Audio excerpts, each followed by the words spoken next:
네, 오늘 새해 첫 우리 수요 예배 이렇게 또 영상으로 드리게 되었는데요. 그리고 오늘이 바로 우리 주현절입니다. 우리 교회 이름과 똑같은 뜻으로 세계 모든 교회가 공식적으로 지키는 교회 절기 중에 하나입니다.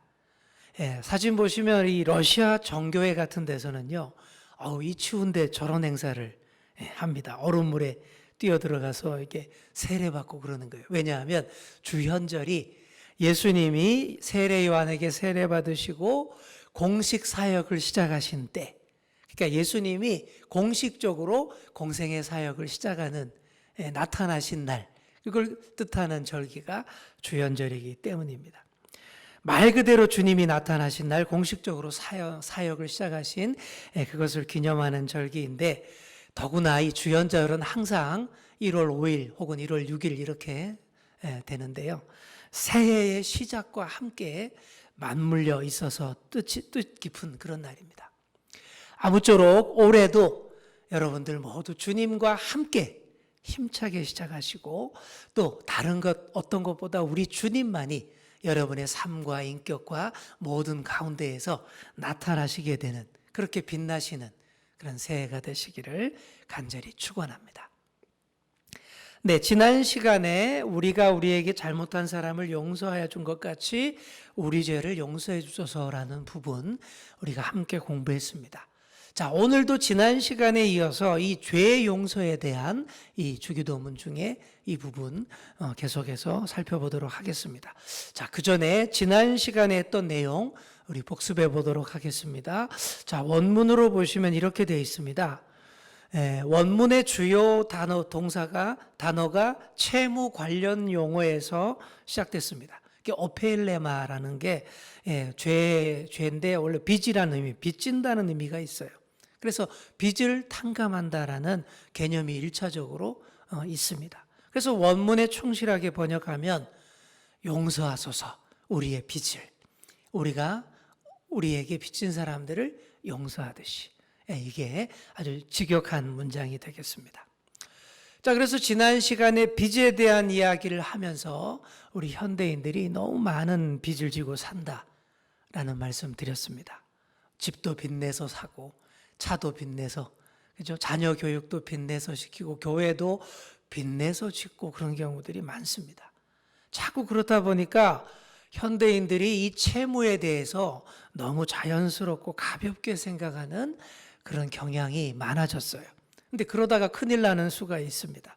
감당 못할 채무에 짓눌려서 인생이 무너지는 수가 있어요. 이처럼 하나님과의 관계에서 죄의 문제도 결코 가볍게 여기면 안 됩니다. 현대인들이 점점 더 죄에 대해서 너무 쉽게 생각합니다.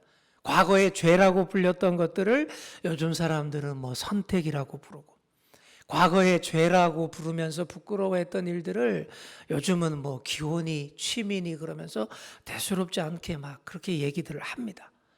이렇게 점점 더 감당 못할 죄를 쌓아가고 있는 게 큰 문제이죠.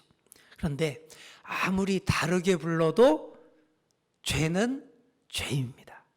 세상 사람들은 그게 죄가 아니라고 여러 말로 꾸미는데, 하나님 앞에 서는 우리는 죄를 죄라고 불러야 합니다. 아무리 듣기 좋게 취미니 로맨스니 열정이니 야망 비전이니 이렇게 돌려서 불러도 실상 하나님 앞에서는 간음이고 탐욕이고 중독이고 살인, 아주 심각한 죄일 수밖에 없는 것이죠. 자꾸 변명하면서 죄를 하찮게 생각하면 점점 더 심각한 죄들을 쌓아 올리게 되고, 하나님 앞에 설 수 없는 엄청난 죄인으로, 갚지 못할 채무자로 인생을 망치게 된다라는 그런 얘기입니다. 자, 그러므로 돌이킬 수 없는 순간이 오기 전에 우리가 회개하고 죄 쌓기를 멈춰야 합니다. 자, 그래서 이렇게 말씀드렸죠. 자, 죄는 뭐라고요? 관리할 대상이 아닙니다.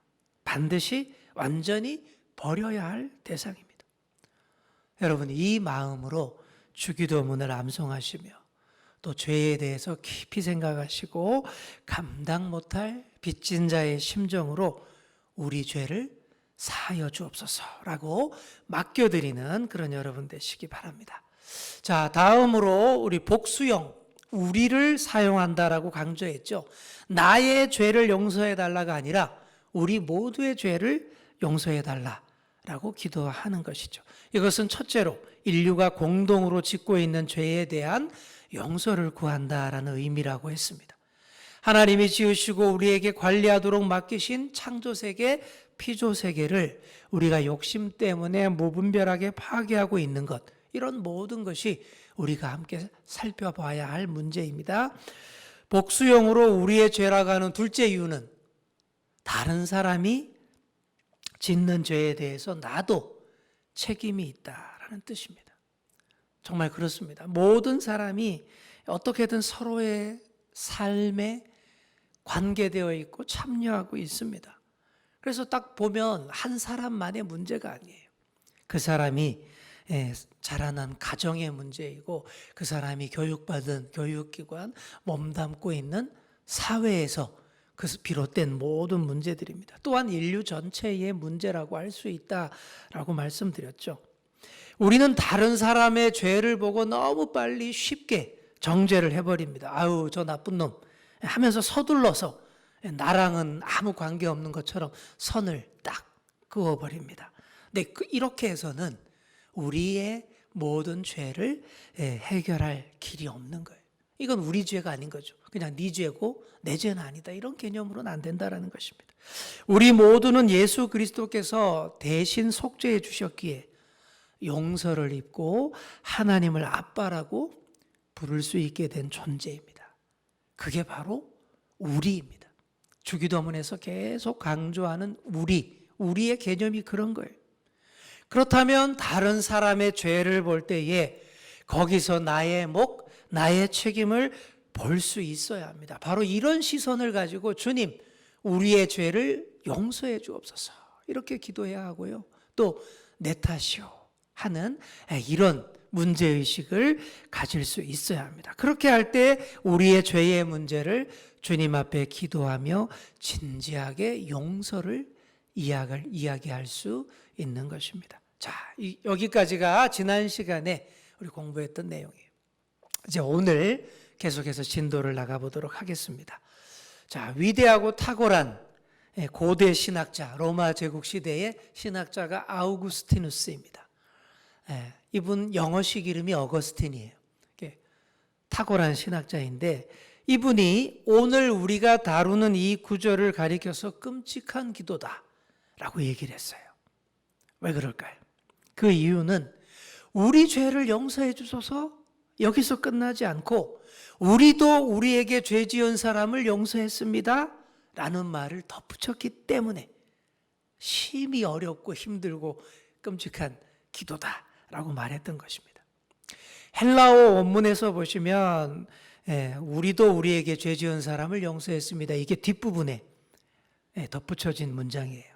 근데 우리말 번역에서는 이게 먼저 앞에 나오도록 그렇게 번역을 했습니다.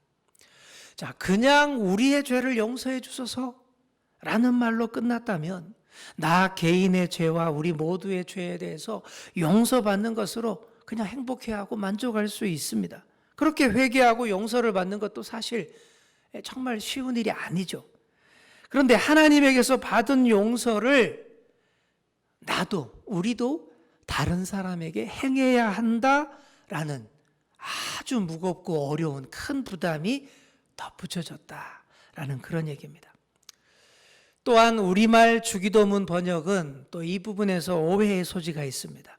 우리가 우리에게 잘못한 사람을 용서하여 준 것 같이 우리 죄를 용서해 주셔서 이렇게 말한다면 마치 내가 다른 사람을 용서하는 것이 하나님의 용서를 받는 조건인 것처럼 여러분 그렇게 느껴질 수 있잖아요. 아유, 나도 나한테 죄 지은 사람 용서했으니까 하나님도 나 용서해야 돼요? 이런 의미로. 근데 이게 대단히 잘못된 오해라는 것입니다. 생각해 보십시오. 우리가 아무리 많은 선행을 쌓는다 해도 그걸 가지고 하나님의 용서를 살 수는 없는 거예요. 하나님의 용서는 예수 그리스도의 은혜 안에서 무상으로 값없이 우리에게 주어주시는 은혜입니다. 우리가 누군가를 용서했다고 하나님께 용서를 흥정할 수 없어요. 감히 우리가 하나님과 거래할 그런 게 아니지 않습니까? 또한 우리가 하나님께 짓는 죄는 우리가 용서해야 할 죄와는 비교도 할 수 없이 큰 것입니다. 여러분 마태복음 보시면 1만 달란트 빚진 자의 비유 나오지 않습니까? 이것과 똑같은 거예요. 우리가 빚진 사람에게 탕감해 주어야 할 액수가 한 100만 원 정도라면 우리가 하나님께 진 빚은 몇 천억, 몇 조가 넘는다라는 그런 얘기예요. 그런 비유를 말하고 있는 거예요. 이웃에게 100만 원 딱 탕감해 주고는 하나님께 1000억 탕감해 주세요. 이렇게 흥정한다라는 게 이게 말이나 되겠습니까? 서로를 용서할 수 있는 용기는 우리가 용서받은 사람들이라는 깨달음에서 나오는 그 겸손에서 바로 여기서 비롯됩니다. 용서는 선물이에요. 우리가 다른 이들에게 줄 수 있는 선물이기 이전에 먼저 우리가 받는 선물입니다. 교회가 그런 모임이에요. 매주일 우리가 모여서 용서받은 이들의 모임이라는 사실을 다시 확인하고 다시 정신 바짝 차리면서 예배드리는 모임이, 용서받은 자들의 모임이 바로 교회입니다. 우리는 다만 그분의 은혜를 구할 따름입니다. 자, 우리 한번 따라해 보겠습니다. 우리는 다만 은혜를 구할 따름입니다. 우리가 하나님께로부터 용서를 받는 것은 예수 그리스도의 값비싼 은혜로 인한 것입니다. 우리로서는 우리 몸을 다 불살라서 다 바쳐도 정말 해결할 수 없는 그 큰 죄를 예수님을 통해서 단번에 해결해 주셨습니다. 그 은혜를 믿고 의지하면서 하나님께 용서를 구하는 것입니다. 우리의 죄의 문제를 생각해 보면 그런 생각 들어요. 보혈의 공로에 의지해서 용서를 받았다라는 것이 정말 나는 아무것도 한 게 없는 것 같아요. 그렇게 따지면 너무 쉬워 보이죠. 나는 한 일이 없는데 오로지 보혈의 은혜로 내가 다 용서 안 받았다? 그래서 이게 오히려 믿기지가 않아요. 그걸 또 받아들일 수 없는 경우도 많습니다. 그래서 자꾸 다른 방도를 찾기도 합니다.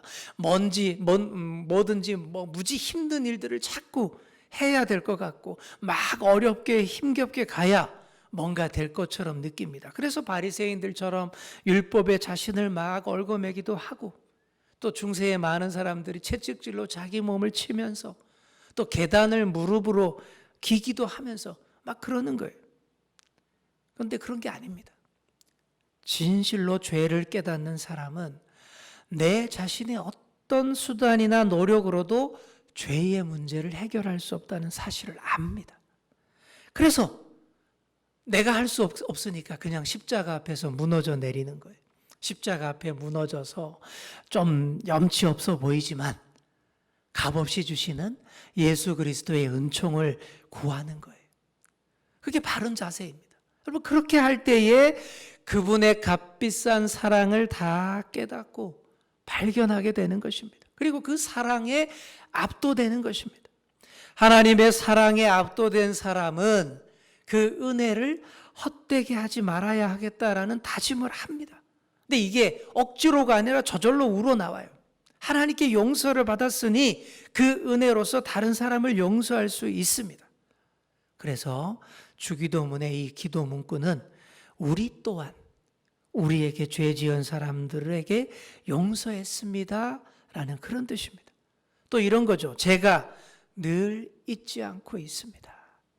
한번 따라해 보겠습니다. 제가 늘 잊지 않고 있습니다. 하늘아버지에게서 시작된 그 용서의 흐름이 내게서 멈추지 않도록 열심히 하겠습니다 하는 그런 고백이 또 여기에 있는 거예요. 용서의 흐름이 나에게서 멈추지 않도록 내가 정말 힘써서 그렇게 살겠습니다. 그런 고백이 담긴 그 기도가 바로 이 기도입니다. 이미 하나님의 용서를 경험하고 또한 이웃을 용서하기 위해서 끊임없이 치열하게 살고 있는 사람의 기도가 바로 이렇다라는 얘기예요. 이 땅에서 살아가는 우리네 인생이 이 죄를 완전히 벗어날 수 없습니다. 매일매일 끝도 없이 죄의 유혹에 빠지고요. 또 매일매일 이웃에게도 계속 상처를 주고 또 계속 죄를 짓고 살고 있어요. 그래서 우리는 매일매일 이렇게 기도해야 합니다. 우리가 죄인이라는 사실을 스스로에게도 끊임없이 자각시키고 또 함께 살아가는 이웃에게도 이 사실을 알려주는 의미가 여기에 있는 거예요. 그러니 용서라는 것이 일용할 양식만큼이나 절실하고 중요한 것입니다. 매일매일 일용할 양식을 먹어야 우리가 살듯이 매일매일 우리가 용서라는 이 개념을 우리 정말 가슴속에 간직하고 살 때에 우리의 삶이 바르게 이어져 나갈 수 있다라는 얘기입니다. 우리가 용서해야 할 사람들을 용서하지 않는 한 하나님이 우리를 용서하지 않으신다면 정말 아우구스티누스 말대로 끔찍한 기도가 될 거예요. 용서라는 것이 너무나 어려운 것이기 때문입니다. 그렇죠. 여러분, 용서가 쉽지는 않죠. 참 어려워요. 안 돼요, 잘. 하지만 용서는 조건이 아니라 고백이요 결단입니다. 조건이 아니에요. 고백하는 것이고 결단하는 것이에요. 하나님의 은혜를 내가 헛되게 하지 않겠다라는 결단, 그리고 용서의 물결이 나를 통해서 계속 흘러나가게 하겠다라는 고백이에요. 그러므로 아직 완전히 용서하지 못한 문제가 있다 해도 이 기도 간절히 드려야 합니다. 여러분, 결단과 고백이 그런 거예요. 결단과 고백은 아직은 아니고 내 능력도 부족하지만 최선을 다해서 내가 그 길을 가겠고 그렇게 하겠다. 여러분, 이게 결단이고 고백 아닙니까? 이런 고백과 결단이 진실되면 하나님의 용서의 은혜가 결국 다 가능하게 되는 줄 믿습니다. 요한복음 20장 19절 이하를 보시면 부활하신 예수님이 나타나셨어요. 제자들에게 나타나셔서 세 가지로 말씀을 하십니다. 그 첫 번째는 이거예요. 너희에게 평강이 있을지어다. 인사입니다. 유대인들이 사용하던 샬롬이라는 인사가 바로 이거죠. 방문을 다 걸어 잠그고 예수님처럼 자기들도 잡혀가서 처형당하지 않을까 발발발 떨면서 골방에 있던 그 제자들에게 가장 절실하던 것이 바로 평강, 평화였기 때문에 바로 이 인사 먼저 했어요. 그리고 둘째로 이렇게 말씀하셨습니다. 성령을 받으라. 마음의 안정을 찾는 것만으로 부족합니다. 그들에게는 예수 그리스도의 거룩한 영, 성령이 강렬히 필요했습니다. 자, 그리고 세 번째가 중요합니다. 세 번째로 이렇게 말씀하십니다. 우리 같이 한번 읽어보겠습니다. 시작. 너희가 누구의 죄든지 용서해 주면 그 죄가 용서될 것이요, 용서해 주지 않으면 그대로 남아있을 것이다. 여러분, 이게 무슨 말씀입니까? 죄를 용서하는 권한은 우리 하나님에게만 있는 것인데, 이렇게 말하면 좀 헷갈리죠. 마치 천주교에서 고해 성사 받는 신부처럼 그런 것처럼 생각될 수도 있어요. 근데 그런 말이 아닙니다. 자, 먼저 용서하다라고 번역된 말이 본래는 풀다라는 뜻임을 여러분 먼저 기억해야 합니다. 그래서 여기서 예수님이 말씀하시는 것은 죄로 인해 묶인 매듭을 푸는 것을 말하는 거예요. 우리가 용서함으로 죄의 매듭을 풀면 풀리고, 용서하지 않으면 그 죄의 매듭이 그대로 그냥 꽉 묶여 있다라는 그런 의미예요. 한번 이렇게 생각해 보겠습니다. 자, 우리 모두의 인생을 보시면요, 죄로 인해서 수없이 많은 매듭이 묶여 있는 것과 같아요. 참 엄청 그것도 복잡하게 또 막 묶여 있다 못해 막 꼬여 있는 것 같아요. 하나님과 우리 사이에도 수많은 매듭이 있습니다. 우리가 정신 차리고 깨어 있지 않으면 매일매일 더 하나님께 매듭을 만들게 되고 더 꼬이게 만들고 그 관계가 더 풀 수 없게 되는 것이죠. 잘 풀어야 합니다. 뿐만 아니라 우리가 누군가에게 막 분노를 품으면, 증오를 품으면 내 마음에 매듭을 만드는 거예요. 분노가 강하면 강할수록 이 매듭을 더 크고 복잡하고 단단하게 견고하게 묶는 그런 것이죠.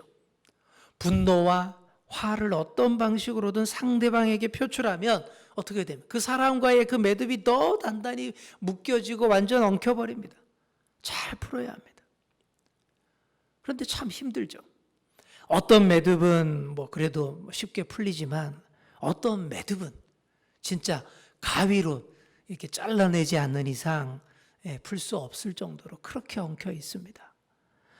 우리 사회에서 큰 해악을 끼치는 그런 범죄자들 많이 보잖아요. 근데 그분들이 왜 그럴까요? 이 얽히고 설킨 그 매듭을 도저히 어쩔지를 못해서, 그래서 가위로 싹둑 잘라버리는 선택을 하는 것들이 바로 이 경악할 만한 이 해악들, 범죄자들의 모습들입니다. 인간관계 중 가장 심하게 꼬이고 엉킨 매듭은 이 부부나 가족 간의 매듭입니다. 오히려 부부나 가족 간의 이 매듭이 더 심하더라고요. 가족들 사이에 엉키고 꼬이면 정말 풀 수가 없는 그런 어려운 문제, 그렇게 발전이 되더라고요. 어젯밤에 우연히 TV 프로그램을 봤는데 금쪽 같은 내 새끼 이런 걸 하더라고요. 근데 잠깐 봤는데 계속 나도 모르게 계속 보게 됐습니다. 정말 중요한 일들 다루더라고요. 이혼한 어느 가족의 부모와 자녀 나왔는데요. 가족 구성원들이 모두 다 정말 화와 분노로 그냥 가득 차 있는 거예요. 일촉즉발에 조금만 건들면 확 터져 나오는 것이고, 정말 왜 저럴까 싶을 정도로 그런 모습들 보면서 그것 때문에 하루도 편할 날이 없는 모습, 그걸 해결하는 장면을 보여주더라고요. 이것도 마찬가지, 매듭, 엉켜진 매듭을 푸는 그 과정을 전문가 선생님이 제시해 주는 그런 것이죠. 여러분, 스스로 묶어맨 마음의 매듭이 그 사람의 삶을 지배합니다.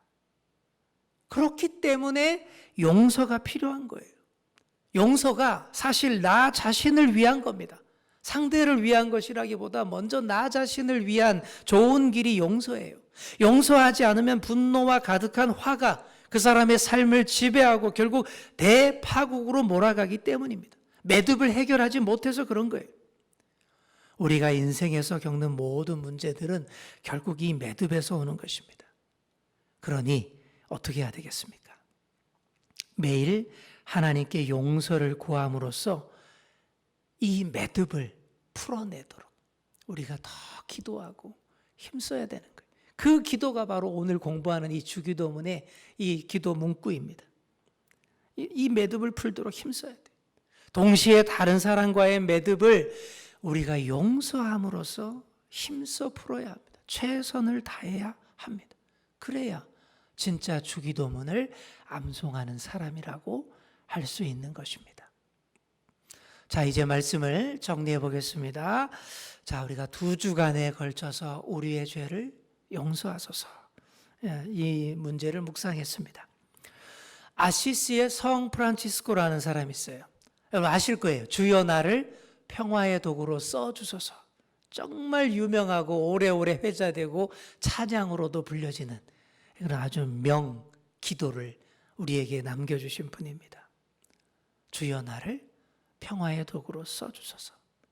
바로 이 실마리가 용서라는 거예요. 용서는 아무리 작은 것이라 해도 수많은 매듭으로 얽힌 이 세상을 변화시키는 실마리가 됩니다. 우리가 하나님께 용서를 구하는 것은 진짜 이 세상을 위해서 가장 중요한 일을 할 수 있는 그 힘을 달라고 간구하는 것과 같습니다. 하나님께 받은 은혜로 한 사람을 용서해 보시기 바랍니다. 한번 적용해 보시죠. 그동안 용서 못하고 있는 분이 있다면, 직접 만나는 분이 아니라 할지라도 마음속으로 죽이고 있던 사람, 용서 못하고 있던 사람이 있으면 깊이 생각해 보면서 한번 용서해 보세요. 한 사람을, 하나님께 받은 은혜로 한 사람을 용서할 때 어떻게 해요? 우리 삶이 더 이상 죄와 상처에 의해 결정되지 않도록 풀어주는 그런 아주 위대한 일을 하게 된다라는 사실입니다.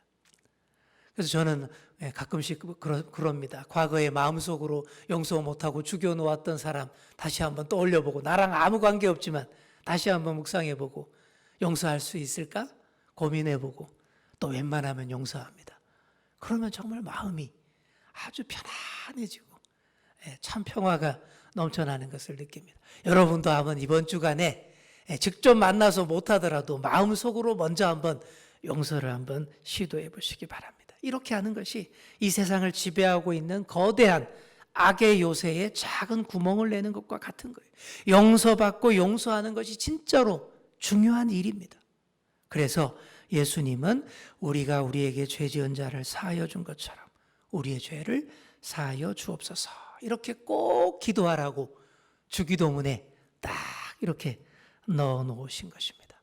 사랑하는 성도 여러분, 아무쪼록 이 예수님의 그 뜻이 뭔지 잘 헤아려 보시고, 이 뜻을 잘 헤아리셔서 용서에 대한 깊은 뜻과 삶으로의 적용을 그렇게 잘 이어나가셔서, 그래서 정말 진지하게 이 주기도문 이 문구를 또 암송하시면서 용서로 모든 막히고 얽히고 섞인 것들을 잘 풀어내 나가시는 그런 저와 여러분 다 될 수 있기를 간절히 축원합니다.